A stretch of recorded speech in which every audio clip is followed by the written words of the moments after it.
दूसरा राजा दूसरा अध्याय और उसकी 9 और 10 जहां पर इस प्रकार से लिखा है,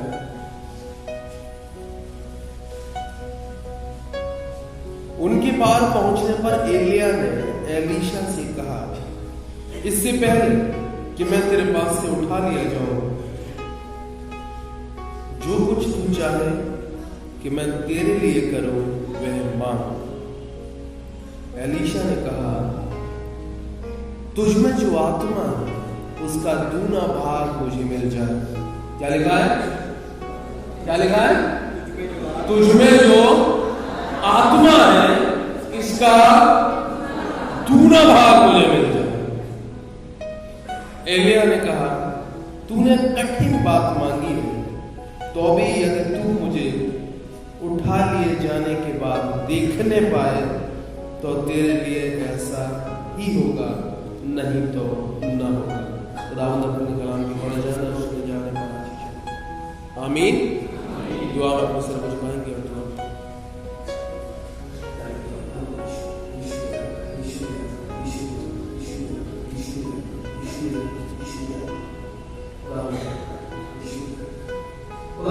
मुझसे बेहतर जानता है, आपको काफी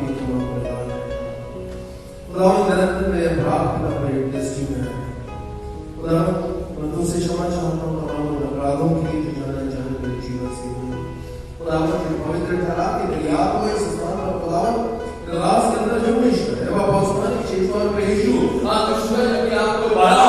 खुदावंद आप एक कुछ मनुष्य है, आप एक कुछ दास, खुदावंद आपको कलाम दे रहे हैं, आप इसकी बुद्धि से ज्ञान की समझ की योग्यता यीशु ने की है और खुदावंद इस बात से इसके मुंह से छोड़ निकले यीशु को इस तरह ही तेरा कलाम ठहरे ये बात मांग और तेरी गली से खुदावंद बरकत होगा, तेरी गली से तेरी नजदीक क्या आएगा, तेरी गली से खुदावंद तुझ पर बोल होने का संभव यीशु ने कहा। मैं तो खुदा का कलाम लिखा है कि एलिया नबी के साथ क्या हुआ, एलिया नबी का रिजेक्शन करने का है। अगर मैं और आप पढ़ा पहला राजा उसके 19 अध्याय में, तो वहां पर क्या एलिया नबी परमेश्वर से कहा कि प्रभु ऐसा कर कि तू मुझे उठा ले, क्योंकि अब मैं जानता हूं कि मेरे प्राण जो है वो राजा लेने पर है। एलिया डर गया। एलिया के डरने की वजह से खुदावंद का अभिषेक में उसके ऊपर से जाने लगा है। तो खुदावंद से एलिया कह रहा, प्रभु एक काम कर, तू मुझे अब क्या कर ले, उठा। मैं तो निश्चित तौर पर जाने ना खुदावंद के कलाम में एक बड़ी अद्भुत सी बात है। शैतान के पास सबसे बड़ा हथियार डर है और खुदावंद प्रारंभ से, अगर मैं और पुराना नहीं उठा के देखने वहां से लेकर नए यीशु मसीह ने अपने विश्वासियों को एक ही टीचिंग देता रहा। वो क्या देता रहा जी? 41:10 में लिखा है ना, क्या लिखा है? मत डर क्योंकि मैं तेरे साथ हूं, इधर-उधर मत भाग क्योंकि मैं तेरा परमेश्वर यहोवा तुझे अपने घर में दाहिने हाथ में संभालेगा। खुदावंद के नाम मत डर, लेकिन निश्चित तौर पर जान लेना शैतान कहेगा डर डर डर। आज संसार में मेरे और आपके जीवन की बड़ी परेशानी यही है कि कहीं ना कहीं मैं और आप अपने जीवन में 24 घंटे डरते हुए ही अपने जीवन को जीते हैं। 24 घंटे, चाहे वो रोजगार का डर हो, चाहे वो अधिकारी का डर हो, चाहे वो पैसे का डर हो, चाहे वो बुढ़ापे का डर हो, चाहे वो शारीरिक कमजोरी का डर हो, चाहे वो बीमारी का डर हो, कहीं ना कहीं हर समय आदमी इनसिक्योर फील करता ही करता। कितना भी कोई बलशाली क्यों ना हो, कहीं ना कहीं उसके दिमाग में होता है, समझ होगा भैया ऐसी करवा दो बुढ़ापे में क्या होगा, ये कराना बहुत जरूरी है भाई। अभी तो तुम्हारे हाथ में चल रहे हैं, अभी कुछ पैसे जोड़ लो, कुछ पैसे बैंक में पड़े रहेंगे तो कम से कम कहां काम आएंगे, बुढ़ापे में काम आएंगे।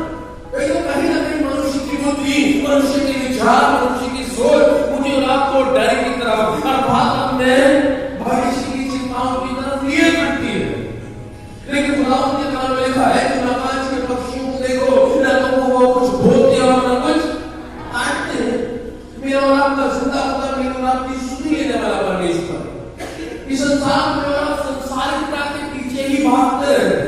लेकिन निश्चित तौर पर जानना संसारिकता के पीछे और यदि मैं और आप डर के पीछे भागेंगे तो इस संसार में मैं और आप कुछ भी हासिल नहीं कर सकते।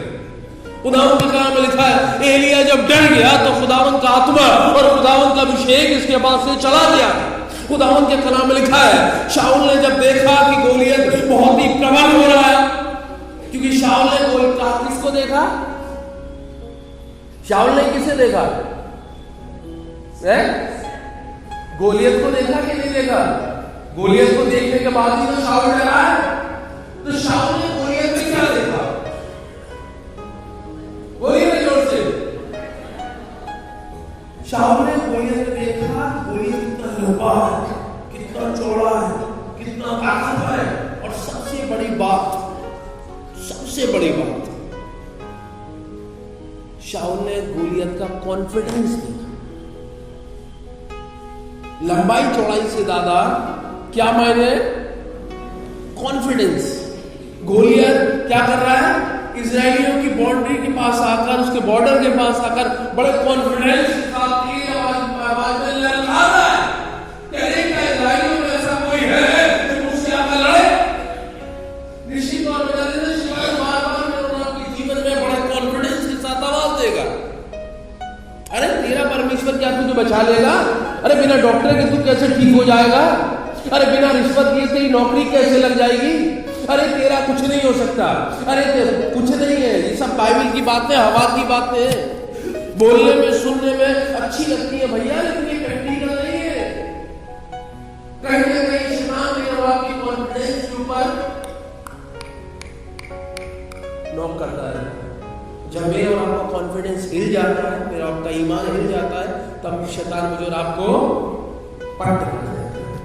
लेकिन मैंने तो खुदावंद के कलाम में बड़ी अच्छी बात लिखी है कि खुदावंद चाहता है कि मैं और आप निडरता के साथ जीवन जिए, और मैं और आप निडरता के साथ साथ काम करने वाला जीवन जिए। मेरी तो खुदावंद ने अपने कलाम में कभी भी किसी निठल्ले को नहीं चुना। माफ कर देना अगर किसी को बुरी लगे।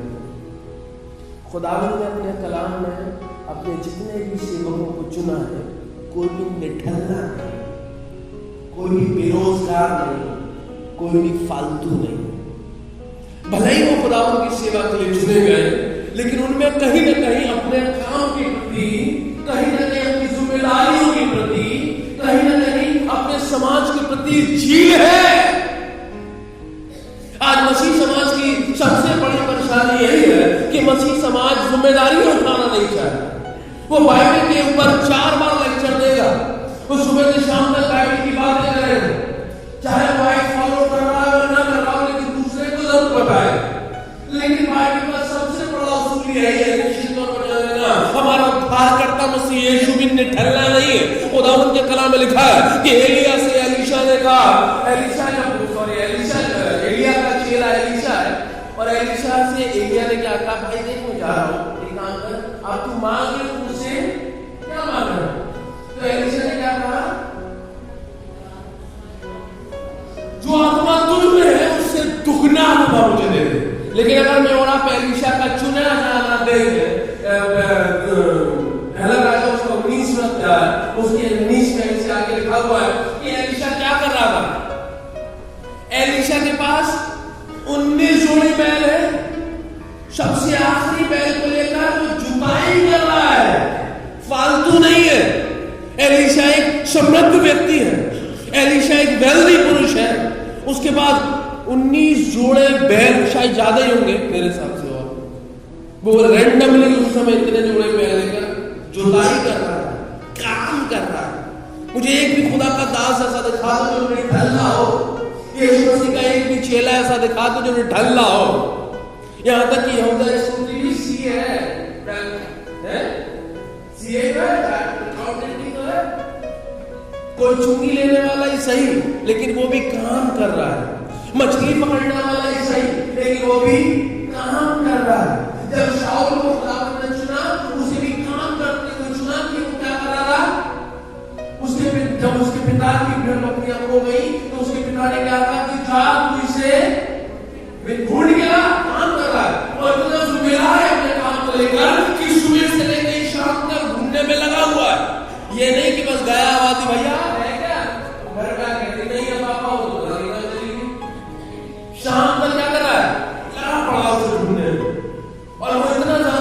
जिम्मेदारी को लेकर शर्त है कि वो उसके दास ने कहा कि भाई एक नबी है, एक दर्शी है, तो बता देता है चीजों को। कह रहा चल भाई उसके पास चलो, लेकिन मुझे क्या करना है, जो जिम्मेदारी मुझे दी है कि वो भेड़ बकरी ढूंढ के ला, मुझे वो जिम्मेदारी को पूरा करना है। निश्चित तौर पर जब मैं और आप संसारिक जिम्मेदारियों में खड़े उतरेंगे, जब मैं और आप संसारिक जिम्मेदारियों को निभाने पाएंगे, जब मैं और आप अपने परिवार का बोझ उठाएंगे, जब मैं और आप अपने समाज का बोझ उठाएंगे, जब मैं और आप काम करेंगे, तब खुदावंद मैं और आपके भले जीवन को देखेगा और उन जिम्मेदारियों को उठाने के बाद ही खुदावंद मुझे आपको बड़ी जिम्मेदारियां देगा। क्योंकि खुदावंद ने कलाम में लिखा है जो छोटे में ईमानदार नहीं हो जी, बड़े में कैसे हो जाएगा। जब तक मैं और आप, जो खुदावंद ने मुझे और आपको जीवन दिया है, परिवार दिया है, शरीर दिया है, जब तक मैं और आप इसमें ईमानदार नहीं है, निश्चित तौर पर जान लेना, तब तक मैं और आप पवित्र आत्मा भी हासिल जो करो।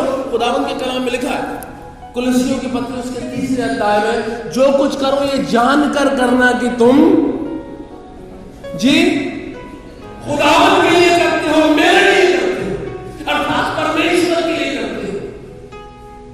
मैं और आप जी रहे, क्या जानकर जी रहे, फालतू में जिए जा रहे, मेरे जीने का कोई तात्पर्य नहीं है। मेरे तो आज विश्व में खुदावंद आपसे कहना चाहता है कि आए मसीह समाज जाग अपनी जिम्मेदारी उठा। जब तक हल चला रहा है तब तक हल चला। खुदावंद के कलाम में लिखा है, पहला राजा 19 अध्याय में आगे हम लोग पढ़ेंगे, तो जब एलिया ने एलीशा से कहा कि काम कर, तू चल मेरे पीछे हो ले, तो उसने क्या किया, उसने कहा तू 2 मिनट ठहर, मैं अपने पिता अपने परिवार वालों को चूमा दे आऊं, उसके बाद मेरे साथ चल। उसके बाद खुदावंद के कलाम में लिखा है उसने क्या किया, उस जिस हल से वो जोत रहा था उसने हल को वही तोड़ दिया, उन बैलों की कुर्बानी दी। खुदावंद के कलाम में लिखा है कि हल पर हाथ रख के पीछे मुड़ के न देखना। उसने जिम्मेदारी एक बार कर ली कि मैं खुदावंद की खिदमत करूंगा, मैं अपने प्रभु अपने परमेश्वर की सेवा करूंगा, तो उसने पीछे लौटने के सारे मार्ग बंद करके आया। अब नहीं, क्या पता मैं वापिस लौट के अभी हल को छूंगा ही नहीं। मैं और आप लेकिन ऐसे मसीह है, बुरा मत मानना। कई बार जब कोई कलाम मुझे और आपको छू जाता है, तब उस पल के लिए, उस सभा के लिए मैं और आप कई बार परमेश्वर के साथ बादशाहें बांध लेते हैं। अरे खुदावंद की खिदमत करूंगा, बड़े जोर के, बड़े आंसुओं से, बड़े इमोशनल होके, अरे प्रभु अब मैं ये सब छोड़ दूंगा, प्रभु ये बुरे काम छोड़ दूंगा, प्रभु ये बुरी बातें छोड़ दूंगा, खुदावंद पुराना मनुष्य छोड़ दूंगा। इस होटल में, इस वेदी पे आकर जब आसमान आपको बुलाते, अरे कौन है जो खुदावंद की खिदमत करेगा, जाने कितने हाथ खड़े हो जाते हैं, जाने कितने लोग सामने आ जाते हैं और इमोशनल होके जाने कौन से वादे कर बैठते हैं। उसके बाद जब शाम होती है फिर सो जाते हैं, फिर सुबह होती है, फिर सुबह के साथ एक पुरानी कहावत होती है, वो कौन सी है जी, रात गई बात गई। उसके बाद फिर मैं और आप संसारिक बातों में व्यस्त हो जाते हैं। फिर साल में एक बार कन्वेंशन आएगी, कहने लगा यीशु मसीह आ गया, इस विचार से बढ़िया कोई विचार नहीं, भाई साहब इसने मेरी आत्मा बदल दी, इसने मेरा जीवन बदल दिया, इसी में पवित्र आत्मा है, ये ऐसा है कैसा है। उसके बाद भाई साहब बहुत अच्छी हुआ करते हैं, हुआ करने वाले भाई साहब हुआ करती थी मेरे ऊपर, पवित्र आत्मा मुझे मिल गई। उसके बाद थोड़ी देर बाद अन्य खानदान की है, अभी पवित्र आत्मा लेकर आया और मेरा जीवन क्या कह रहा है थोड़ी देर बाद ही। मेरे तो निश्चित तौर पर जानना, खुदावंद इस संसार में मेरे और आपके शरीर को बचाने के लिए नहीं, खुदावंद मेरी आपकी आत्मा को बचाने के लिए है। और मेरी आपकी आत्मा तब बचेगी जब मैं और आप अपने खुदावंद के साथ ईमानदार हैं। अगर मैंने और आपने एक बार उस हल पर हाथ रख दिया तो मैं और आप अपने भुलाए जाने को तुच्छ ना जानेंगे। खुदावंद की कलाम में लिखा है, लिखा है जैसे मेरे पिता ने मुझे भेजा है मैं तुम्हें भेजता हूं। पवित्र आत्मा लेकर जाओ। इस संसार में मैं और आप अपने शरीर की चिंता करते हैं, इस संसार में मैं और आप अपने रोजगार की चिंता करते हैं, इस संसार में मैं और आप संसारी बातों के बहुत पीछे भागते हैं। इस संसार में मैं और आप अगर खुदावंद के पास आते हैं ना, निश्चित तौर पर जान लेना खुदावंद के पास भी मैं और आप संसारिक आवश्यकता लेकर ही आते हैं। संसारिक आवश्यकताओं से बढ़कर मैं और आप कुछ नहीं मांगते।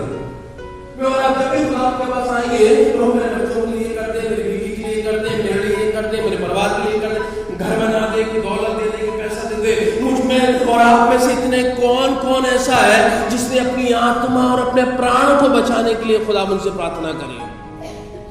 कभी मैंने और आपने इस शरीर और इस संसार से उठकर उस पवित्र आत्मा के अनुभव के लिए खुदावंद से प्रार्थना करी है? क्या मैं और आप जब खुदावंद के भवन आए, जब मैं और आप खुदावंद की आराधना में सम्मिलित हुए, मैंने और आपने परमेश्वर से कहा कि हे प्रभु, आज की सुबह मैं तेरी आत्मा का दर्शन चाहता हूं। खुदावंद ने चाहा क्योंकि मैं जब भी तेरे पवित्र हैकल में हूं, मैं इस बात का अनुभव करूं कि तेरी आत्मा तेरी पवित्र हैकल में है। क्या मैंने और आपने कभी परमेश्वर से प्रार्थना करी कि हे खुदावंद, भले ये शरीर नष्ट हो जाए लेकिन मेरी आत्मा बच जाए? क्या मैंने और आपने कभी परमेश्वर से अपने प्राणों की शुद्धता के लिए प्रार्थना करी? निश्चित तौर पर जान लेना खुदावंद की तरफ में लिखा है कि यदि तुम मुझ में बने रहो, यदि तुम मुझ में बने रहो, मेरी बातें तुम में बनी रहे, तब तुम मेरे पिता से मेरे नाम से जो मांगोगे। इस आयत का इस्तेमाल में और आप अपने पैसा कमाने के लिए तो कर लेते हैं। इस आयत का इस्तेमाल में और आप अपने बीमारी की चंगाई के लिए तो कर लेते हैं। क्या मैंने और आपने कभी अपनी आत्मिक चंगाई के लिए इस आयत का इस्तेमाल किया है? मैं जानता हूं कि मेरी आत्मा में असाध्य रोग लगे हैं। हाय प्रभु, इन रोगों को मेरी आत्मा से दूर कर।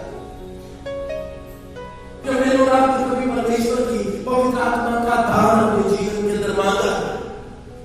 निश्चित तौर पर जान लेना खुदावंद के कलाम में लिखा है वो अपने मांगने वालों को यूं ही प्रदान कर देगा। यूं ही मांग कर तो दे। भजन 34:8 में लिखा है, परख कर देखो यहोवा कैसा भला है। मेरे और आपने कभी इतने ऐसे जिन्होंने पवित्र आत्मा का दान खुदावंद से मांगा? निश्चित तौर पर जान लेना पवित्र आत्मा का दान सिर्फ आसमानों के लिए, प्रचारकों के लिए और सेवकों के लिए नहीं है। पवित्र आत्मा का दान संपूर्ण कलीसिया के लिए है। हर एक उस बुलाए हुए के लिए है, हर एक उस चुने हुए के लिए है जिसने पिता पुत्र पवित्र आत्मा के नाम से बपतिस्मा पाया है, जिसने इस बात का अंगीकार किया है कि मैं इस बात पर ईमान धरता हूं या ईमान धरती हूं कि यीशु ही परमेश्वर का इकलौता पुत्र है और उसने इस तलवार के क्रूस पर प्राण दिया, लहू बहाए कि मेरे अपराध क्षमा कर दिए जाए। हर एक उस जिंदगी के लिए पवित्र आत्मा का दान है। मांग कर तो देखो, खुदावंद ने कलाम में लिखा है एलिया से एलीशा ने कुछ नहीं मांगा है, कुछ नहीं मांगा है। क्या मांगा है जी? जोर से बोलिए, क्या मांगा है? क्या मांगा है? पवित्र आत्मा का दूना मांगा। क्या कोई इतना सामर्थ्य हो सकता है कि एलिया जैसे सामर्थ्य भविष्यता के सामने है? भाई तुझ में जो है ना उसे भूलना चाहिए। हालेलुया। क्या इतना डेयर किसी में? बहुत डेयरिंग बात है, बहुत डेयरिंग बात है कि एलिया जो उसका गुरु है वो क्या कह रहा है, कितना हियाव है उसके अंदर। वो कह रहा है तुझ में जितनी आत्मा है एक काम कर, उसका भुगना दे दे। भूख है उसके अंदर पवित्र आत्मा को अपने जीवन के अंदर पाने की, भूख है उसके अंदर उस आत्मा का अनुभव करने की, भूख है उसके अंदर उस पवित्र आत्मा को अपने जीवन के अंदर उतार लेने की। निश्चित तौर पर जान लेना पवित्र आत्मा पाना मनुष्य काम नहीं है। खुदावंद के कलाम में लिखा है उसके दूसरे अध्याय में लिखा है उसके घेरे और उसकी कलीसियाएं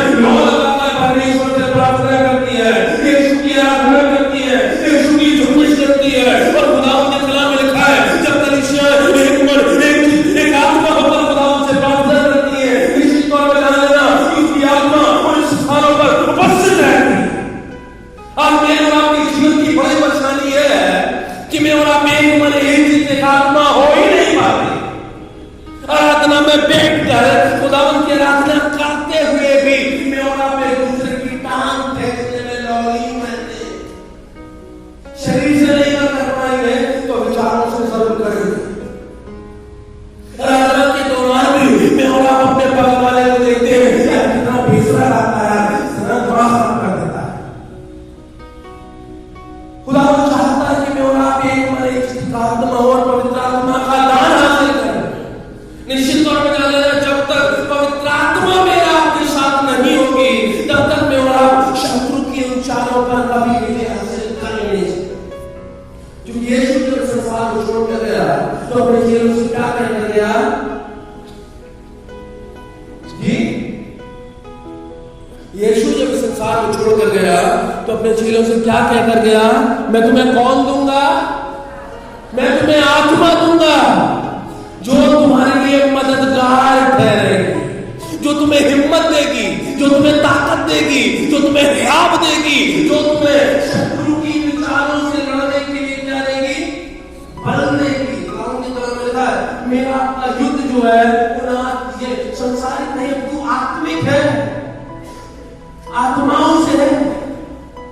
उन आत्माओं से जो भरमाने वाली है, उन आत्माओं से जो चोरी करने के लिए प्रेरित करने वाली है, उन आत्माओं से जो लालच उत्पन्न करने वाली है, उन आत्माओं से जो भाई को भाई से लड़ाने वाली है, उन आत्माओं से जो रिश्तों को खंडित करने वाली है। मेरा आपका मयुद्ध उनके साथ है जो मेरे और आपकी धार्मिकता के लेने को गिराने वाली है।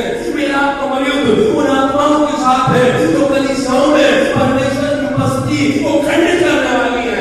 मेरा आपका युद्ध आसान नहीं है, निश्चित तौर पर जान लेना, क्योंकि मेरा आपका युद्ध हाथ पैरों का नहीं है। मेरा आपका युद्ध उन बातों का नहीं है जो आपको दिखाई देती है। शैतान कब कैसे कहा किस रूप में मेरे और आपके सामने आ जाएगा मैं और आप सोच भी नहीं सकते। मेरी आपकी समझ से बाहर है, मेरी आपकी सोच से बाहर है, मेरी आपके अंदाजे से बाहर है। और आप सोच भी नहीं पाएंगे किस रूप में शैतान मेरे आपके सामने खड़ा हो गया और मेरे आपके ईमान को कमजोर करके चला गया। इसलिए खुदा यीशु मसीह जब अपने संसार में अंतिम समय पर है, वो अपने चेलों से कहकर जाते हैं, वो क्या कहते हैं? जागते रहो और जी आत्मिक रूप से जागते हो। आंखें खोल के नहीं, आत्मिक रूप से जागते रहो कि तुम्हारी आत्मा सो न जाए, तुम्हारी आत्मा खंडित न हो जाए, तुम्हारी आत्मा खंडित न हो जाए, तुम्हारी आत्मा के अंदर रोग न लग जाए। इसलिए जागते रहो, जगा के रखो अपनी आत्मा को। आज मेरे और आपकी आत्माएं सो गई है, उसमें और आप बेगैरत हो गए। आज मुझ में और आप में मसीह यीशु के लिए गैरत नहीं है। अगर गैरत होती तो निश्चित तौर पर जान लेना, मैं और आप कभी पवित्र आत्मा को छोड़कर शैतानी बातों के सामने सरेंडर नहीं करते। मैंने और आपने सब कुछ सीखा, सब कुछ देखा, सब कुछ जाना, उसके बाद भी मैं और आप शैतान के सामने सरेंडर करते हैं। खुदावन चाहता है कि मैं और आप उस आत्मा के दान को ले लें। बाकी कुछ भी हो जाए टेंशन नहीं, निश्चित तौर पर जान लेना, कोई भी आपका कुछ नहीं बिगाड़ सकता। खुदावन के कलाम में लिखा है दैनिक की पुस्तक उसके 30 अध्याय में वो लिखा है कि जब दैनिक के दोस्तों को शद्रक मेशक अबेदनगो को शैतान के सामने ना करने की सजा ये मिली कि उन्हें आग के गड्ढे में डाल दिया गया। क्या हुआ? अरे पवित्र आत्मा उनकी सहायक है। पवित्र आत्मा क्या है? जोर से बोलिए, क्या है जी? सहायक है। और ऐसी जबरदस्त सहायक है, खुदावंद के कलाम में लिखा है कि उन्हें आग में वो चले जा रहे, चल रहे वो आग में, और फिर भी क्या हुआ जी? उनके मोजों में से दुर्गंध तक नहीं आ रही है। निश्चित तौर पर जान खुदावंद के कलाम में लिखा है ईमान रखने वालों के लिए, जोर से बोलिए, ईमान रखने वालों के लिए जी, ईमान रखने वालों के लिए, ईमान रखने वालों के लिए सब कुछ संभव है। निश्चित तौर पर जान लेना, खुदावंद ने कोई क्राइटेरिया नहीं बांधा कभी भी।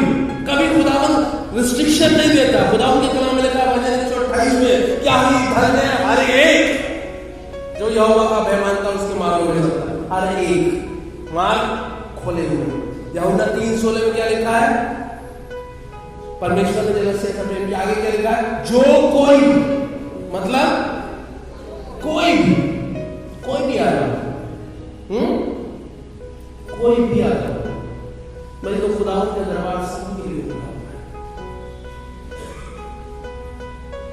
कोई भी बरकत ले लो, सबको खुदावन बरकत देने के लिए तैयार है। कोई भी चंगाई ले लो, सबके लिए चंगाई। कोई भी आत्मा का दान ले लो, सबके लिए आत्मा। लेकिन उसके लिए सिर्फ यही है कि मेरे और आपके जीवन में परमेश्वर की शिक्षा, उसकी व्यवस्था और उसकी आज्ञाएं बनी रहे। यहोशू की पुस्तक उसका पहला अध्याय उसकी 8वीं आयत में क्या लिखता है? खुदा का दास कहता है कि व्यवस्था की पुस्तक तेरी जिद से उतरने न पावे, तू इस पर रातों दिन ध्यान किए रहना। खुदा में लिखा है आगे, तू जहां जहां जाएगा, तू जिस जिस स्थान पे पाँव धरेगा, वो स्थान तुझे दे दूंगा। तेरा स्थान क्यों जाएगा? पहले आत्मा की बात होगा, पहले आत्मा की पीछे तो बात निश्चित तौर पर जान लेना, जिसको आत्मा मिल गया उसको सब कुछ मिल गया। खुदा ने मुझे आपको कमतर नहीं बनाया। मुझे और आपको सबसे ज्यादा अगर प्रार्थना करने की आवश्यकता है, अपने प्राणों की चंगाई के लिए, अपनी आत्मा की चंगाई के लिए।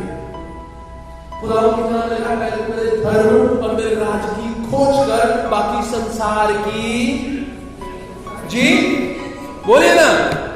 इतनी कंजूसी क्यों करते हैं खुदा के कलाम बोलने में? ये बादशाह है जो मुझे और आपको के ईमान को और बलवंत करती है। मुझे घमंड होता है जब जब मैं इन आयतों में बोलता हूं, क्योंकि मेरा खुदा मुझे याद दिलाता है, टेंशन मत ले, जो मांगेगा मैं तुझे, अरे तू मांग के तो दे, तू मांग कर तो दे, मांगोगे तो तुम्हें दिया जाएगा। आज मेरे और आपके जीवन की बड़ी परेशानी यही है कि वो आप मांगते नहीं है, और मांगते हैं तो वही मांगते रहते हैं, संसार। अरे प्राणों की चंगाई मांग कर तो देखो, आत्मा की चंगाई मांग कर तो देखो। बाकी संसार लाइफ तो बहुत दे रहा है वहां पे। खुदा की कलाम में लिखा है कि परमेश्वर ने जो आपको अपनी समानता अपने जी स्वरूप में, इसका मतलब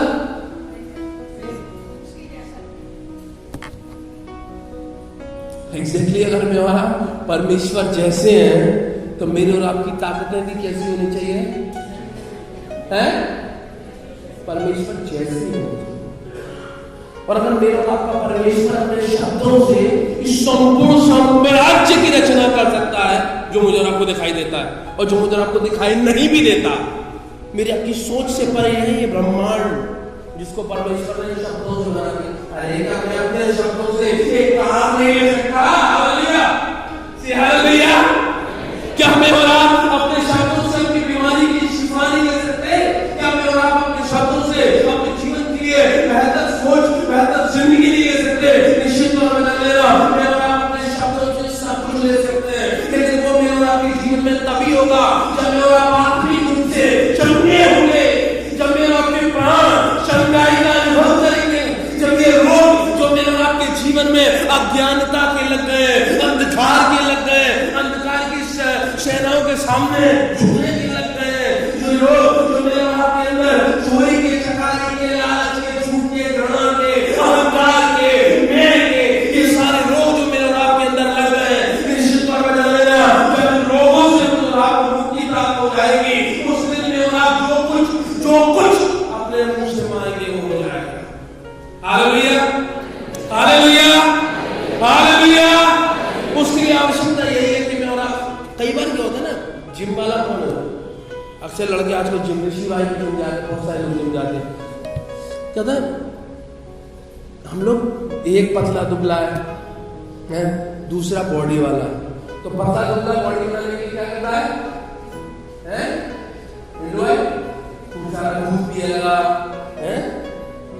प्रोटीन लेगा, फिर बॉडी बनाकर उसमें एक्सरसाइज करेगा, फिर धीमे धीमे जितना एक्सरसाइज करता जाएगा, प्रोटीन लेता जाएगा, क्या हो जाएगा, उसकी बॉडी बनेगी कि नहीं है? फिर एक दिन आएगा जब बिल्कुल फिट लगेगा। आज मैं और आप कितने भी आत्मिक रूप से कमजोर क्यों ना हो, मेरे तो ये मेरा और आपका प्रोटीन शेक है। इसको मेरा आप जितना खाते जाएंगे, इसको मेरा आप जितना पढ़ते जाएंगे, और जितनी में और आप अपने घुटनों में बैठकर एक्सरसाइज करते जाएंगे, निश्चित तौर पर जान लेना, उतने में और आप आत्मिक रूप से बलवंत होते हैं। और जितना में और आप आत्मिक रूप से बलवंत होते जाएंगे, उतने में और आप जी शैतान के सामने खड़े होने योग्य बन जाएंगे, शैतान से लड़ने योग्य बन जाएंगे। मैं तो सच बता रहा हूं, खुदावंद के कलाम में लिखा है, वहां लिखा है कि यीशु मसीह ने जब भी किसी को चंगा किया, उसके साथ मैक्सिमम क्या बोला? जा तेरे अपराध, लिखा है कि नहीं? जा तेरे अपराध, उसके आगे क्या लिखा है? वो चंगा हो गया, उसने अपनी खाट उठाई और चल दिया है, या फिर झोले का मरीज जो है उसके लिए कितने भी मैक्सिमम मरीज जो है, कमांड हीलिंग अलग चीज है, एक्चुअली ये मेरा टॉपिक नहीं है। कमांड हीलिंग अलग चीज है। कमांड हीलिंग तो है कि यीशु मसीह यहाँ बैठ के कहीं को कमांड कर दे, वो चंगा हो जाता है। लेकिन मैं जो बात कर रहा हूँ, रिपेंट हीलिंग की बात कर रहा हूँ। खुदा ने क्या किया? मेरे और आपके शरीरों में कहीं ना कहीं बीमारियां मेरे और आपके आत्मिक कमजोरी का भी कारण है। अगर मैं और आप आत्मिक रूप से कमजोर होते जाते हैं, तब मेरे और आपका शरीर बीमारियों में घिरता जाता है। निश्चित तौर पर जब मैं और आप अपराध में आगे बढ़ते जाते हैं, तब मेरे और आपके शरीर में बीमारियां एंटर होती जाती हैं। वो इसलिए खुदावंद के उस सुरक्षा का बाड़ा जो मेरे और आपके चारों तरफ लगा हुआ है, कहीं ना कहीं वो हटता जाता है, हटता जाता है, हटता जाता है। अगर मैं और आप चाहते हैं कि मैं और आप शारीरिक रूप से भी कमजोर हो, तो सच बता रहा हूं, उसके लिए भी आवश्यक है कि मैं और आप आत्मा में बलवंत हो जाए, आत्मा में बढ़ते चले जाएं। जितना मैं और आप पवित्र आत्मा में आगे बढ़ते जाएंगे, उतना निश्चित तौर पर जान लेना, परमेश्वर की सामर्थ मेरे और आपके जीवन के ऊपर साया करेगा। अरे मांग के तो देखो, मांग के तो देखो। और मुख्य बात सत्य के इस वचन को ठीक से बोलो। खुदावंद के बारे में लिखा है, अंतिम समय में यह भरमाने वाली आत्माएं बहुत घूमेंगी, भरमाने वाली आत्माएं बहुत घूमेंगी। खुदावंद के कलाम में लिखा है, वहां लिखा है कि वो मुझसे और आपसे भी बड़े बड़े काम करेंगे, बहुत बड़े बड़े काम। मुझे आपको सिर्फ यीशु और इस कलाम के ऊपर इसे निशान नहीं किया।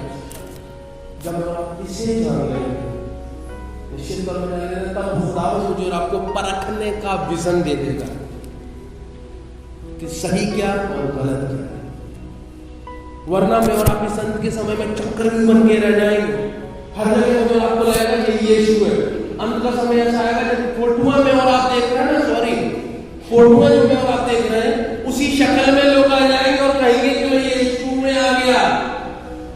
अंत का समय ऐसा आएगा, अंत का समय ऐसा आएगा कि लोग बड़े बड़े चमत्कार करेंगे और वो हमारे खुदावंद की महिमा की जगह उसकी महिमा को भी चुरा कर ले जाएंगे।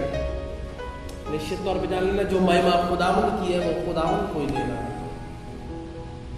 और अंत के समय अपने आप को परीक्षाओं से बचाने के लिए खुदावंद के कलाम को पढ़ते हैं और सत्य के वचन को ठीक से अपनी जिंदगी के अंदर डाइजेस्ट कर लेंगे। जब मैं और ठीक से इसे डाइजेस्ट कर लेंगे, तब खुदावंद जो आपको आत्मिक रूप से बलवंत कर देगा। और अगर मैं और आप आत्मिक रूप से बलवंत हैं, तो बाकी सब मेरे और आपके लिए है। क्या लिखा है?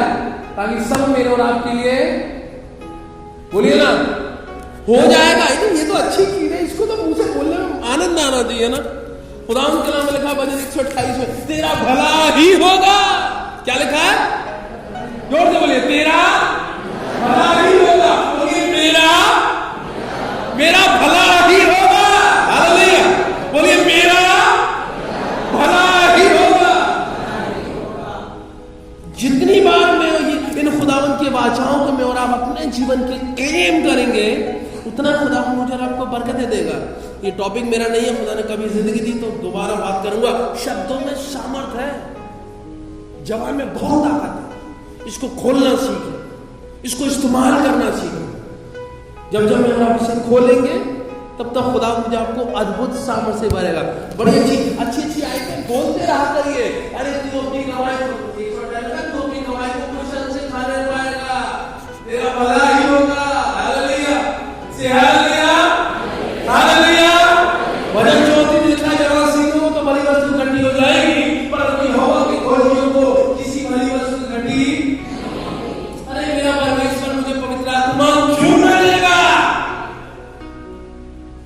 जब वो मेरे मांगने पर मुझे सोना और चांदी देता है, तो मेरे मांगने पर मुझे पवित्र आत्मा